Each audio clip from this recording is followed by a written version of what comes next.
Pessoal, boa tarde. Eu tô aqui hoje para poder gravar esse vídeo sobre algo que me fez refletir muito ontem à noite. Algo aconteceu aqui a respeito de um amigo nosso que infelizmente perdeu seu filho tão novo. E isso mexeu muito com a gente aqui. Digo no geral, todas as pessoas próximas, conhecidos, amigos, por se tratar de uma criança. E automaticamente você se coloca na dor do outro. E eu comecei a refletir muito sobre isso. Quais os momentos que a gente se coloca realmente na dor do outro? E sobre quem? Quem é esse outro? Será que a gente é muito seletivo em escolher a pessoa, o contexto geral da vida dela para poder sentir um pouquinho dessa dor? Ou não vale para todo mundo? Porque eu fiquei pensando em situações que já aconteceram aqui no nosso país, que eu vi muita gente comemorando a dor do outro.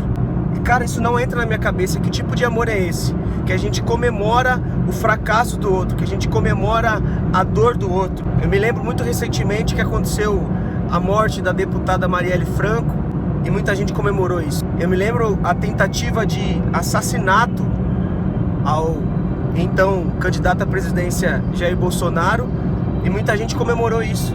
Eu me lembro também quando o neto do ex-presidente Lula faleceu e muita gente comemorou isso. Isso não entra na minha cabeça. E infelizmente parece que a gente só se coloca na dor do outro em momentos de perda. E não deveria ser assim.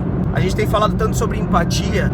E empatia tem que ser em todos os momentos. Você consegue entender que não existe nesse momento A ou B, esquerda ou direita.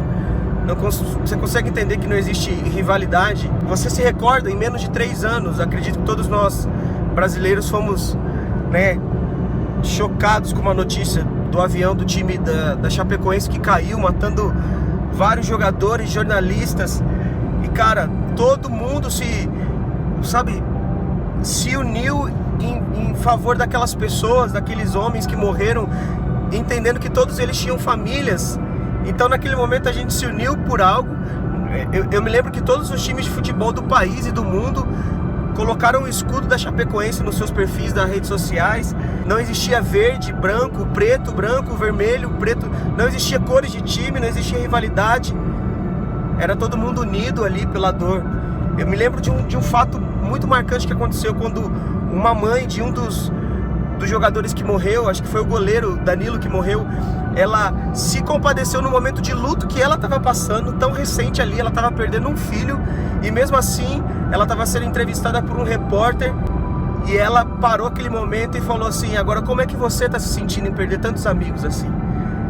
Cara, ela estava passando por um momento talvez mais difícil da vida dela, de perder o filho dela, e ela conseguiu olhar para um repórter e sentir um pouco a dor do repórter em ter perdido outros jornalistas naquele avião. Todo mundo lembra da história de Jesus. E todo mundo vai lembrar de quem traiu Jesus. Judas traiu Jesus.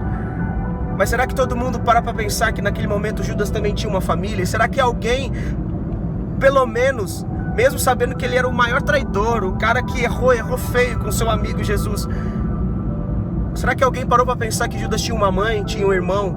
Será que alguém parou para pensar que talvez mesmo a mãe, o irmão, a família, entendendo que a atitude de Judas era errada, mas ainda assim sofrendo a dor de perder um parente, um filho? É hora da gente esquecer esse tipo de discussão ridícula que não vai nos levar a nada. A Marielle não era só deputada, ela era filha de alguém, irmã de alguém. O Bolsonaro era pai de alguém e quase morreu por uma facada e muita gente comemorou. O Lula pode ter feito o que ele fez, sabe? Mas ainda assim ele era o avô daquele garoto. Então, cara, ou a gente se une mais, ou a gente de verdade ama mais, ou a gente se une de verdade, ou tudo isso que a gente fala é só mentira. Vamos olhar para esse mundo com bons olhos. Cara, eu escuto a gente falando muito sobre a liberdade de expressão, a democracia, sabe?